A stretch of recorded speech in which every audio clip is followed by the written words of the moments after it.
invitación. Yo voy a hablar más específicamente del área de vivienda. Igual voy a enganchar un poco con algunas de las cosas que mencionaron mis compañeros. Sobre todo en realidad con Alicia vamos a tener algunos cruces de temas, pero bueno, de repente con énfasis diferentes. Voy a empezar por hablar un poco sobre la temática en sí y cuál es el concepto de vivienda y de políticas de vivienda y de políticas habitacionales que tenemos desde la unidad temática y desde la comisión de programa. Porque, bueno, históricamente siempre de alguna manera se piensa primero en el techo, pero no sé si se está escuchando, pero entendemos que implica otro montón de cosas que afectan a la vida de la gente. Como decía Salvador, nosotros estamos dentro, o sea, si bien hay una transversalidad en el eje principal en el que nos encontramos, es el eje B, que es el de bienestar para todas y todos, esto no está funcionando. Porque claramente la vivienda es algo que afecta mucho al bienestar de las personas, pero lo afecta de muchas maneras. Hay algunas que son como las más evidentes, que son la protección frente al clima, frente al exterior, ¿no? O sea, la salud física de las personas.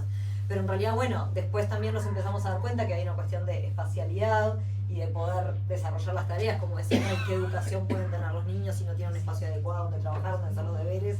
La pandemia nos dejó clarísimo, digamos, que no es solo una cuestión de protección, que también es una cuestión de espacios. También la salud se ve afectada por el entorno, por dónde esté ubicada la vivienda, cuestiones que tienen que ver con infraestructura, contaminación, saneamiento, parasitosis en áreas inundables y cómo afectan a la primera infancia de manera irreversible. O sea, hay otro montón de aspectos que tienen que ver con el hábitat inmediato, que también afectan a la salud de las personas y que tienen que ver con dónde está ubicada esa vivienda. Y también en realidad su ubicación afecta a qué accedemos, o sea, qué tenemos cerca. Tenemos servicios de salud, tenemos servicios de educación, tenemos transporte, tenemos oportunidades laborales. Entonces, en realidad tampoco pasa a ser esa casa, que capaz que es adecuada en cualquier lado, sino que también importa mucho dónde está. Y hay otra tercer pata que afecta directamente, digamos, a los hogares, que es lo que se le llama asequibilidad, que es, dicho de forma, o sea, económicamente accesible. Si yo tengo una casa adecuada y en un lugar adecuado, pero se me va más de la mitad de mi ingreso en pagar esa casa, ¿no? O se me dan 2/3 de mi ingreso en pagar esa casa según los hogares, tampoco es adecuada. Porque y ahí también entra la transversalidad de la que hablábamos. Porque si me ocupa un porcentaje tan alto de mi ingreso o me deja un margen de plata tan acotado después de pagar esos gastos fijos, me está afectando todo el resto de los aspectos de mi calidad de vida. Me está afectando la plata que tengo disponible para una buena alimentación o para educación o para ocio, ¿no? Empieza a afectar mi salud mental, o sea, es algo mucho más integral. Entonces, la vivienda tiene que ser adecuada en sí, en un lugar adecuado, con acceso a servicios y a un precio razonable para los hogares. O sea, tiene que tener todas esas patas, que no es poca cosa. ¿Qué es lo que entendemos que pasa hoy? Yo no estoy mirando la hora. Estamos bien. Nosotros lo que vemos que pasa hoy es que hay sobre todo un problema, o sea, hay un problema o con una pata o con la otra, ¿no? O sea, estamos muy acostumbrados cuando hablamos de vivienda a hablar de lo que es evidente como problema de vivienda, que es la precariedad concentrada, es el asentamiento, es la periferia, ¿no? Eso es visible, eso nos rompe los ojos cuando pasamos por ahí y es clarísimo que es un problema de políticas de vivienda. No es el único y capaz que ni siquiera es la causa, pero es el que estamos acostumbrados a hablar y es en el que se ha trabajado muchísimo. Si bien en cada campaña volvemos a hablar de los mismos temas y se prometen cantidades de viviendas, ¿no? 50.000, sí, que vamos, llegó una cuenta de que vamos a unas 10 más o menos, estos 50.000, pero vamos a buen ritmo.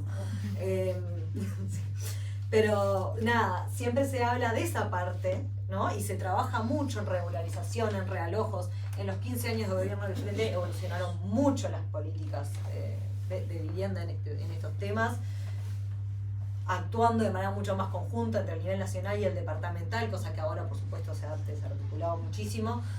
En esto de mejorar también el hábitat y de pensar dónde realojamos, por ejemplo, cuando hay que realojar y que no sea siempre hacia las afueras.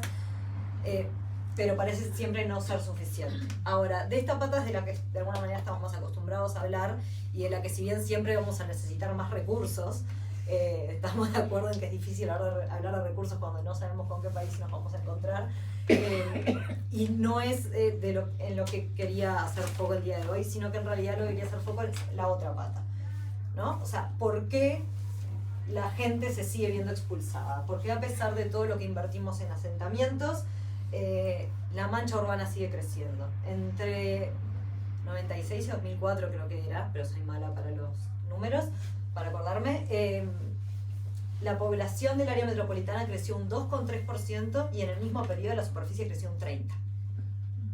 O sea, hay algo que no cierra. Y no se explica tampoco por el cambio en composición de los hogares, que podría ser parte de la explicación, ¿no? La realidad es que pasa por el lado que decíamos hoy. Vivir en la ciudad es caro. Entonces, la gente o lo hace, pero ¿a qué costo? ¿No? Y le queda muy poco margen al resto de sus cosas, o eventualmente se termina viendo echado. Y el viendo echado es, me voy a un barrio más barato, y el de ese barrio más barato capaz que se va a otro más barato, y hay otro que termina yéndose a formar un nuevo hogar en un asentamiento.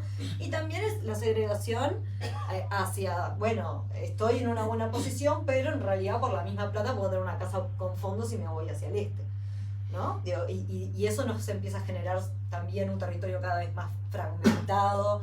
Tiene que ver con lo que hablaba recién Alicia, también de la violencia, la fragmentación social, como la identificación de la ciudad en burbujas de gente parecida, que tiene mucho que ver con todo esto. Me fui de mi línea.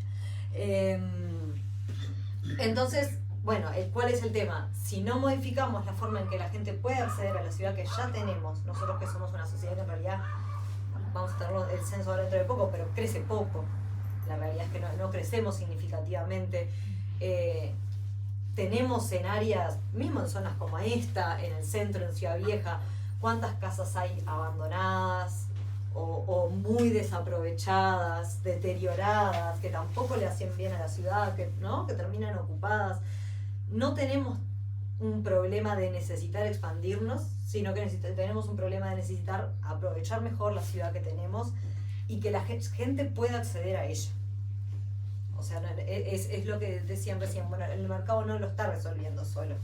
No es que está la oferta y como hay mucha oferta, entonces bajan los precios. Eso como los mercados inmobiliarios en general no pasa, son servicios muy inelásticos, o sea, no responden tan fácil a la oferta y demanda. Entonces tenemos que hacer otras cosas para lograr esto, decir, bueno, aprovechemos mejor lo que ya tenemos. Y esto, además de las consecuencias, ¿no? Como hablábamos recién, en los hogares, en las personas que viven, también tiene consecuencias a nivel general, porque esta presión a que se agrande la ciudad y esta presión a buscar suelo barato, ¿no? Que siempre, cada tanto en las políticas de vivienda se vuelve a hablar de que si la tierra se consigue más barata, entonces nos vamos siempre lejos, en contra de todos los criterios de planificación, y ahí volvemos a la importancia de la planificación que decía Alicia.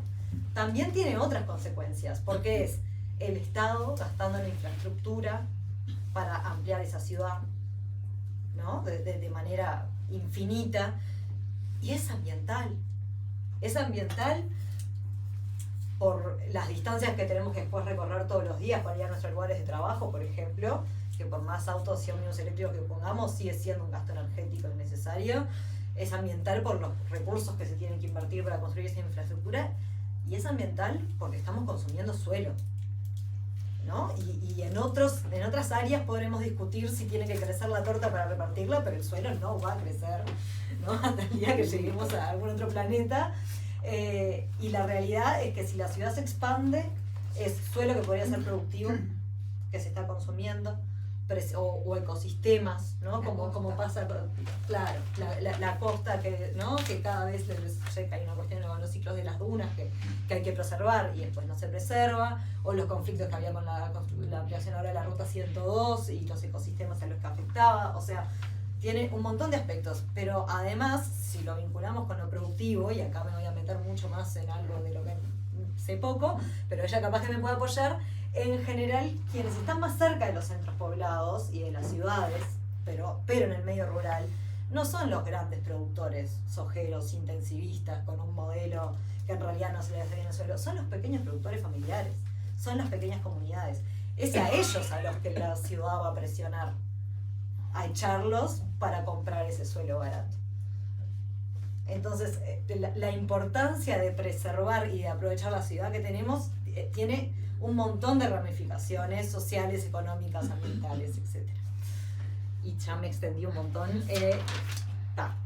Ya todo esto, entonces vamos a la parte propositiva, digamos, porque me extendí un montón en lo conceptual. Y quiero hacer una aclaración. Algunas de las cosas que yo voy a mencionar son propuestas de la unidad temática de vivienda, pero no las van a encontrar en este documento que está acá, porque, bueno, Salvador ya explicó bastante de cómo fue la cuestión metodológica. Acá se intentó transversalizar lo más posible, tuvimos muchas reuniones entre unidades temáticas, y no está dividido por los textos de cada una de las unidades temáticas, pero sí van a estar dentro de unos días disponibles de forma web, y si no nos lo pueden pedir desde el comité, y por supuesto que si nos acercamos, lo que se llaman los anexos de cada unidad temática, que son unas 10 páginas de cada una, digamos, en la que se profundiza un poco como en las propuestas concretas, que evidentemente si poníamos todo eso, en vez de 88 páginas iban a ser 1500 y no lo iba a leer nadie. Entonces, algunas de las cosas que voy a mencionar en realidad, o sea, corresponde decirlo por una cuestión también de respeto a la orgánica, porque eso no van a ser cosas que pasen por el programa y sean aprobadas, pero sí es una construcción colectiva de la unidad temática. Bien, lo más rápido que pueda. Una de las patas fuertes, evidentemente se enfatiza que hay que seguir trabajando en la precariedad concentrada, pero con respecto a los temas que mencioné recién, fundamental fortalecer las carteras de tierras, y acá me voy a extender poco porque de alguna manera Alicia ya habló también del tema suelo, pero sin suelo y sin suelo en lugares adecuados no hay políticas habitacionales posibles.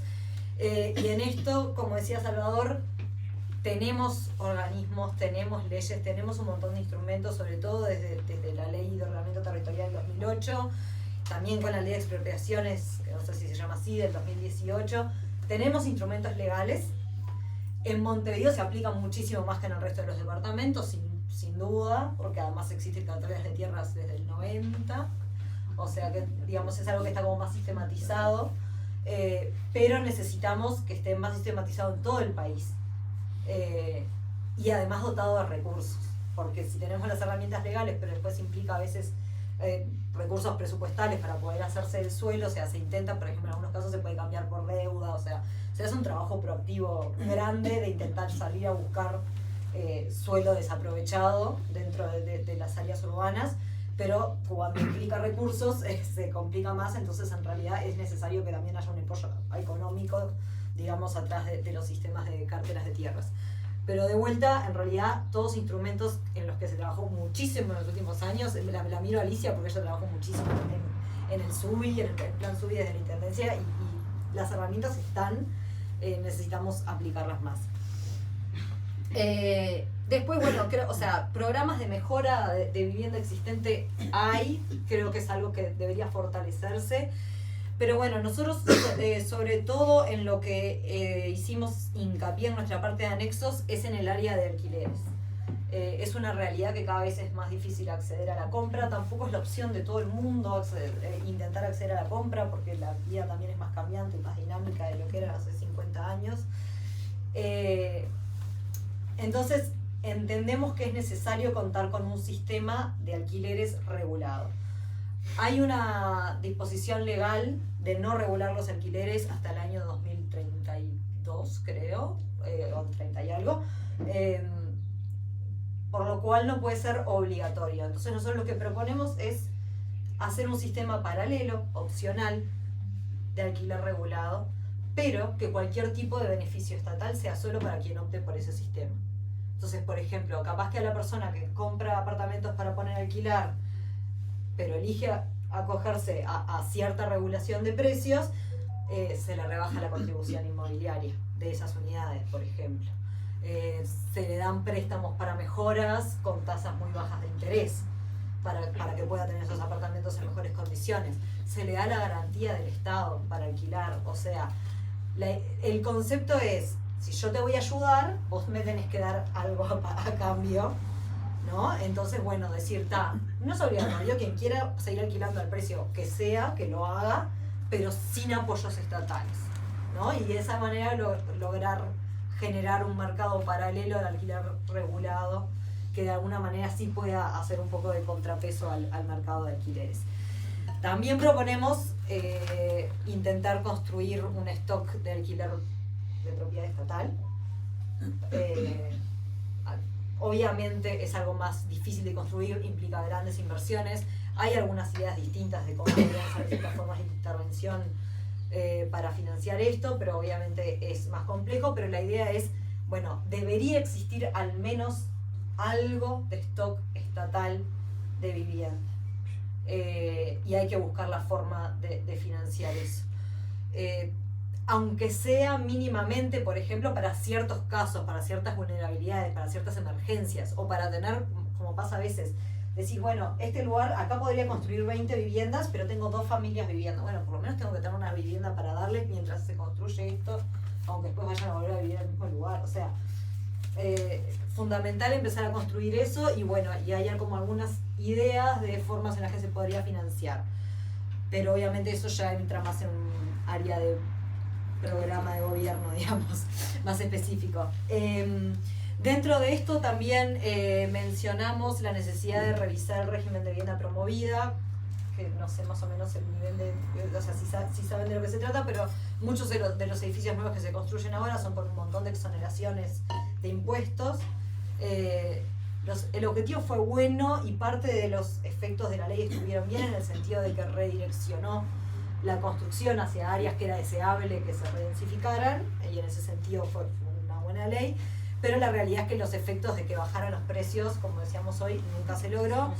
Entonces, sí, claro, seguimos esperando ese derrame. Entonces, justamente otra de las cosas que planteamos es que habría que revisar esto y decir, bueno, si te estoy dando tantos beneficios, algún tipo de control tengo que poder tener sobre los precios de venta y de alquiler, porque en muchos casos los compran inversores intermedios para poner a alquilar.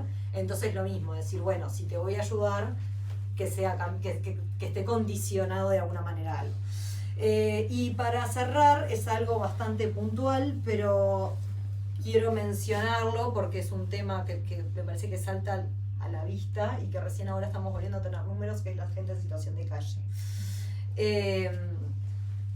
Que claramente no es un problema solo de vivienda, y en general el problema de vivienda es más la consecuencia de otro montón de problemáticas, o sea que no lo vamos a resolver, digamos, desde acá, pero es algo que también discutimos mucho y que aparece en los anexos. Nos reunimos con organizaciones sociales, nos juntamos con UNITEP, que es una organización bastante fuerte de gente en situación de calle, y en realidad lo que nosotros planteamos, que también evidentemente inicialmente capaz que tendría que ser de alguna forma piloto y ver cómo funciona, pero nosotros lo que planteamos es que tiene que haber una alternativa intermedia entre el refugio y una vivienda definitiva, o una vivienda definitiva aunque sea en alquiler.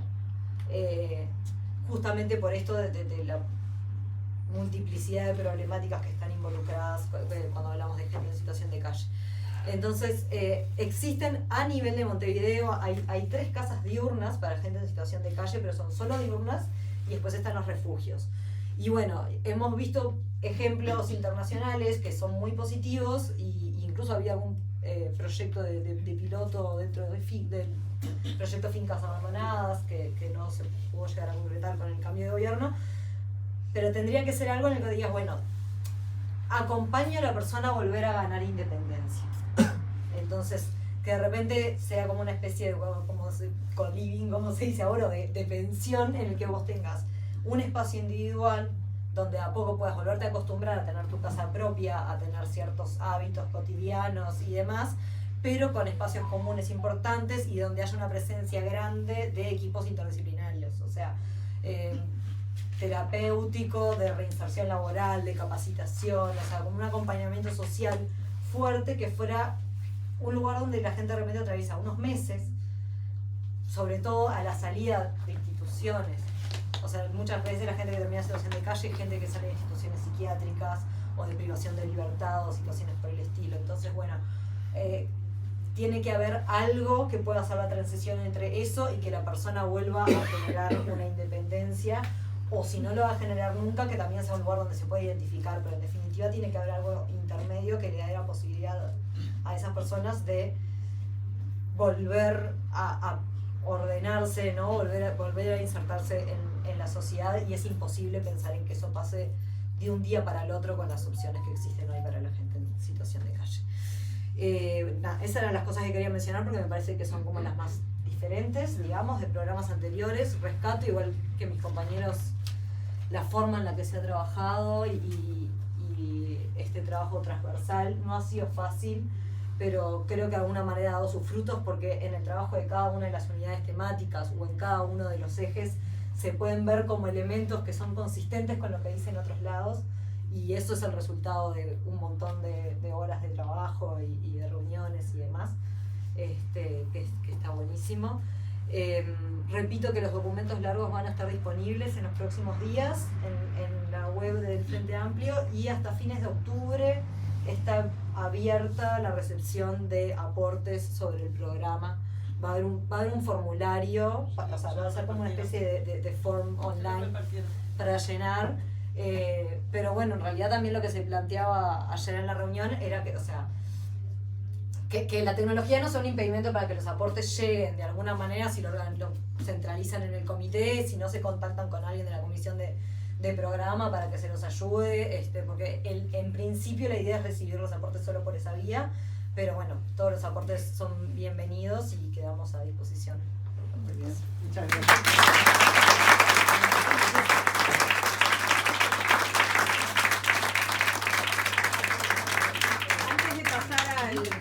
Al chocolate y a las cosas ricas que tenemos en el fondo, preguntarle si alguien quiere hacer alguna pregunta a los compañeros, o si alguno de ustedes quiere aportar algo más, porque me parece que, digo, bueno, no sé si alguien tiene alguna consulta o si ya hicieron las anotaciones para todo lo que vamos a discutir la semana que viene. Yo quería, no es una pregunta, quería, el primer compañero que habló de que no sabemos qué país vamos a encontrar. Yo cuando leí el programa, que no lo leí toda la parte que leí, me pareció que faltaba justamente concretar planes, que faltaban planes concretos para lograr los objetivos, y ahora me doy cuenta con lo que él dijo de por qué es, o sea, porque justamente no sabemos con qué recursos vamos a contar para poder afrontar. Yo leí el que dice bienestar, el referido a la educación, y la verdad que al principio me desilusionó mucho porque dije falta concretar cosas. Cuando lo escuché a él me di cuenta porque quería nada más que aportar eso, porque me pareció importante. Por eso estoy muy agradecida. Yo quiero saber dónde se adquiere, cómo me hago. El proyecto nosotros te lo damos. Bueno. Lo compartimos en el correo electrónico, pero nosotros te lo damos. Está hecho para Sería que bueno no venderlo. está hecho de manera Hay que tal de que hacerse no una plancha, podemos ir a buscar claro. el capítulo de educación. Exacto. Pero no Que importa. lo tenés que leer. Sí, lo leí. Y está en otros capítulos vas a encontrar educación que está metido en otros temas. Por eso es Yo lo que quería aclarar, que un poco lo que estaba hablando quedó con algunas cositas que me quedé sin comentar, es en lo que estamos actualmente, las unidades temáticas, que Alicia un poco lo quiso adelantar. Justamente lo que dice la compañera es totalmente claro. Acá ustedes van a encontrar líneas muy grandes. Porque ¿qué pasa? A medida que vos bajás en detalle, te encontrás con más filtros. Ese ejemplo que yo les hice de 2 cosas que quedaron por ahí, obviamente sí van a quedar muchas más cosas si no planteamos una idea genérica. Justamente ahora las unidades temáticas, lo que estamos haciendo, por ejemplo, la unidad temática ambiente va a trabajar con otras unidades temáticas, OT, agro y otras más, ciencia y tecnología, salud, porque el tema de salud está muy vinculado con el tema ambiental, es en bajar a tierra esos lineamientos estratégicos. Es decir, ¿qué significan acciones concretas la transición ecológica justa? ¿Está? ¿Qué significa? Por ejemplo, para mejorar la calidad de agua, que es uno de los temas que estamos sufriendo y que vivimos como un evento histórico, no solamente la calidad sino la cantidad, bueno, va a haber que regular los usos en aquellas unidades de cuenca donde el agua superficial de ahí va con destino a agua potable. Eso se va a tener que hacer. En otros países se hace. Es más, se declaran de reservas naturales todas las cuencas, ¿no?, donde se acumula el agua que va con destino potable. Y lo mismo con el tema de la forestación. Entendemos que la forestación ha alcanzado ya una expansión que empieza a competir mucho con los ecosistemas naturales, como yo les comenté creo que la vez que vine acá con el tema del campo natural. Y bueno, va a empezar a revisar la ley forestal para limitar, no solo a nivel nacional, sino a nivel de cuenca, de la más chica a la más grande. Porque eso también afecta la cantidad de agua, por ejemplo. Entonces, yo comparto con ustedes, es muy genérico esto, pero bueno, ahora justamente estamos abocados a bajar un poco más a tierra estos lineamientos y bueno, para el día después, que el Frente gane, va a haber una propuesta más concreta.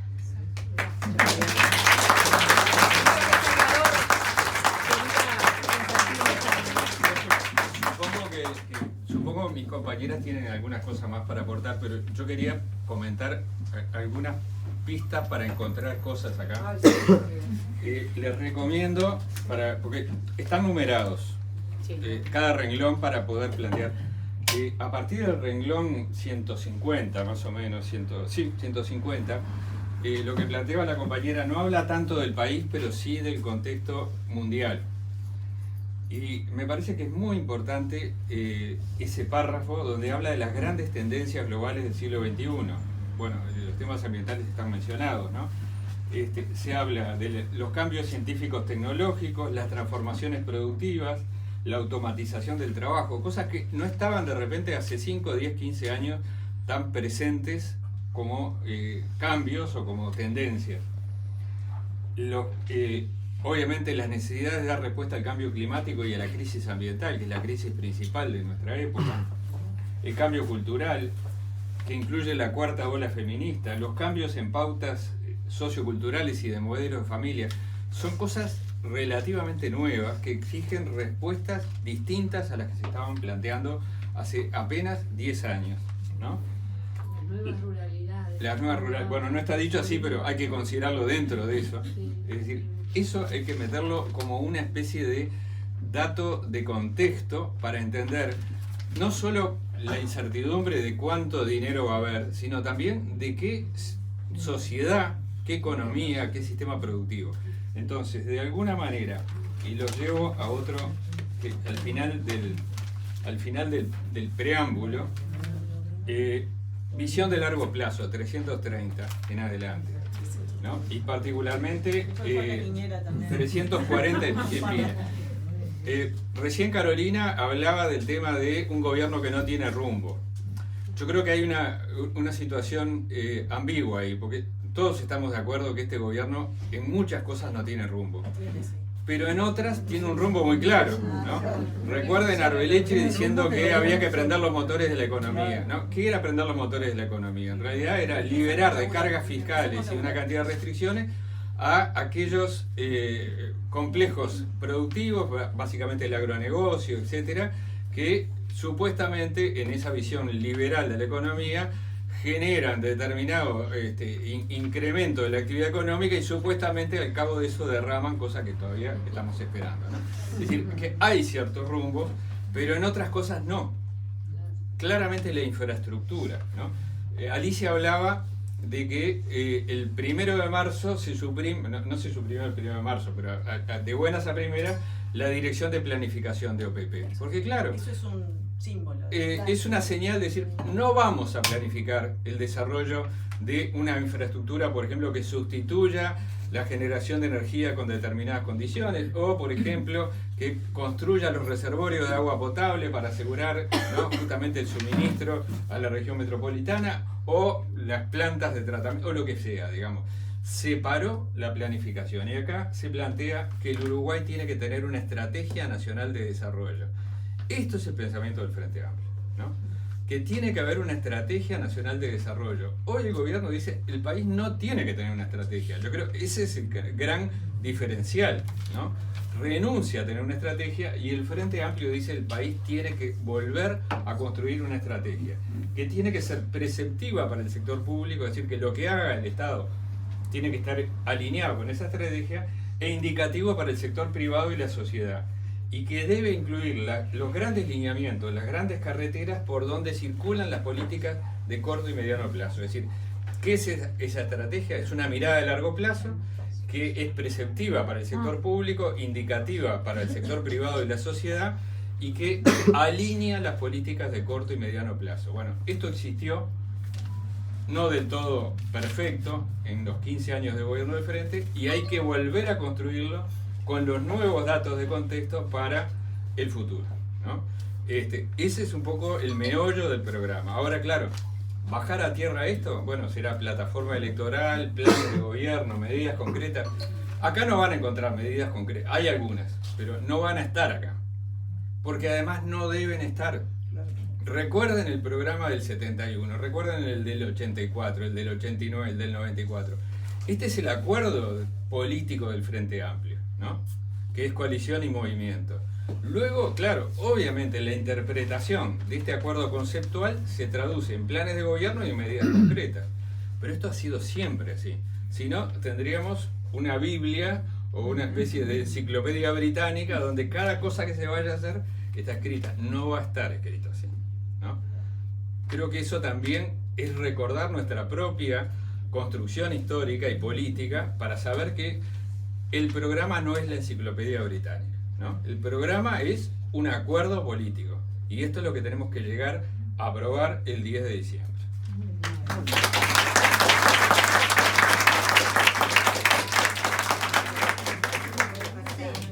Está en el programa la reforestación de lugares para paliar problemas del medio ambiente.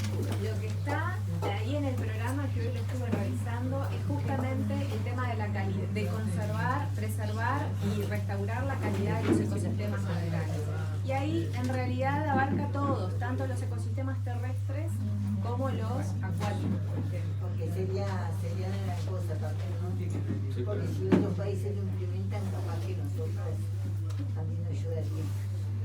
Bueno, capaz que si no hay más preguntas, los dejamos tomar chocolate. Muchas gracias a todos. No se vayan, vamos a tomar el chocolate, a disfrutar las cosas ricas y agradecerle a la mesa y a los exponentes de corazón la participación. Vamos a las órdenes.